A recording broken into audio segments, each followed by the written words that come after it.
అమ్మవారు పోసే ఇంట్లో ఒంటరిగా ఉన్న శరణ్యని చంపటానికి అనన్య, కాంచన, సౌమ్య ముగ్గురు కలిసి ప్లాన్ చేస్తారు.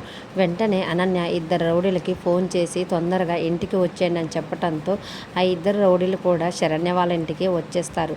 వచ్చిన రౌడీలతోటి అనన్య లోపల ఒక అమ్మాయి ఉంది, అమ్మాయిని చంపేయండి అని చెప్పటంతో ఆ ఇద్దరు రౌడీలు శరణ్యని చంపడానికి చేతులు కత్తులు పట్టుకొని రూమ్ డోర్ తీసేసరికి అలా డోర్ తీసుకొని కత్తులు పట్టుకొని ఉన్న రౌడీలను చూసి ఒక్కసారిగా శరణ్య షాక్ అవుతుంది.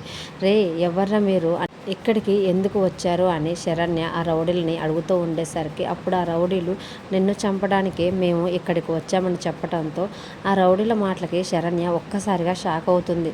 తర్వాత అక్క అక్క అని ప్రీతిని పిలుస్తూ ఉండేసరికి అనన్య, కాంచన, సౌమ్య ముగ్గురు కలిసి ప్రీతిని ఒక రూమ్లో లాక్ చేస్తారు. ప్రీతి ఆ రూమ్ డోర్ తెరవాలని ఎంత ట్రై చేస్తున్నా కానీ వాళ్ళు బయట లాక్ చేయటం వల్ల ప్రీతి ఆ డోర్ తెరవలేక ఇబ్బంది పడుతూ ఉంటుంది. మరోవైపు ఆ రౌడీలు శరణ్యని చంపడానికి తమ చేతిలో ఉన్న కత్తులు తీసుకొని శరణ్యకి పొడవటానికి దగ్గరగా వస్తూ ఉండేసరికి అప్పుడు శరణ్య ఒక్కసారిగా భయంతో అత్తయ్య అని గట్టిగా పిలుస్తుంది. ఆ పిలుపుకి వెంటనే మూసివేసున్న డోర్ ఒక్కసారిగా తెరుచుకొని పెద్ద కాంతివంతమైన ఒక వెలుగు వస్తుంది. అలా వెలుగు రావడంతో ఆ ఇద్దరు రౌడీలు కూడా భయపడి ఆ వెలుగు వైపే చూస్తూ ఉంటారు. అప్పుడే అమ్మవారి రూపంలో ఆనంద భైరవి గారు త్రిశూలం పట్టుకొని అమ్మవారిలాగా ఉగ్ర రూపం దాల్చి ఎదురుగా నిల్చొని ఉంటారు. అప్పుడు వేరొక రౌడీ ఇంకా చూస్తున్నావేంట్రా, తొందరగా వచ్చిన పని కాని అని ఇంకో రౌడీకి చెప్పడంతో ఆ రెండో రౌడీ శరణ్య మీద దాడి చేయడానికి వస్తూ ఉంటాడు. అప్పుడు అమ్మవారి రూపంలో ఉన్న ఆనంద భైరవి ఒక్కసారిగా ఉగ్రరూపం దాల్చి శరణ్యపై దాడి చేస్తున్న ఆ రౌడీలను త్రిశూలం కొట్టి పక్కకు నట్టేస్తుంది.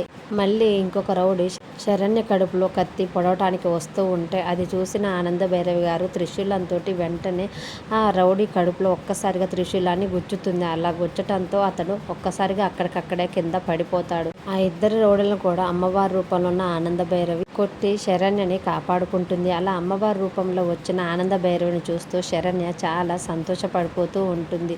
మరోవైపు అనన్య, సౌమ్య, కాంచన అలా ఆనంద భైరవి అమ్మవారి రూపంలో వచ్చి ఆ ఇద్దరు రౌడీలని కొట్టడం చూసి ఒక్కసారిగా షాక్ అయి భయంతో వణుకుతూ ఉంటారు. మరి శరణ్యని చంపడానికి అనన్య, సౌమ్య, కాంచన కలిసి వేసిన ప్లాన్ని విషయం తెలిసి ఆనంద భైరవి వాళ్ళకి ఎలాంటి బుద్ధి చెప్పనున్నారు అనేది, ఒక అమ్మగా తన కోడలికి ఎలాంటి ప్రమాదం జరగకుండా ఆనంద భైరవి వచ్చి శరణ్యని కాపాడుకునే విధానం మీకు ఎలా అనిపించిందో మాకు కామెంట్ రూపంలో తెలియజేయండి. వీడియో నచ్చితే ప్లీజ్ లైక్ చేసి మన ఛానల్ని సబ్స్క్రైబ్ చేసుకోండి. Thanks for watching.